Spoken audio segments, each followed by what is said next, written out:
একজন ছেলের মাসে কত টাকা ইনকাম করলে তাকে বিয়ে করা উচিত? কত টাকা বিয়ে হলে মানে কত টাকা কত টাকা ইনকাম করলে ছেলেটাকে বিয়ে করা উচিত? দেখো মোটামুটি মানে খাওয়া খাওয়া তো লাগবেই, তার সাথে মোটামুটি মাসে একবার যদি ঘুরতে নিয়ে যায় মানে এইটুকুর যা খরচ খরচা সেটা হলেই মোটামুটি তাও অ্যাপ্রক্স কত টাকা হতে পারে? অ্যাপ্রক্স এখন যা দিন 30,000 লাগবে। মান্থলি 30,000? তোমার ও দিদি বলছি, যেটা বলছে একটু ভেবে বললে হতো না?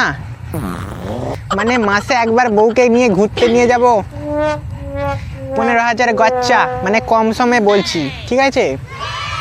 মানে খাওয়া দাওয়া মাসে 10,000, 25 হয়ে গেল, 5,000 টাকা কারেন্টের বিল 30। তার মানে বলছো শপিং করার কোনো দরকার নেই, মেকআপ করার কোনো দরকার নেই। বাই দ্য ওয়ে, আমার পেট্রোলের টাকাটা, মানে গাড়ি চালাবো যে পেট্রোল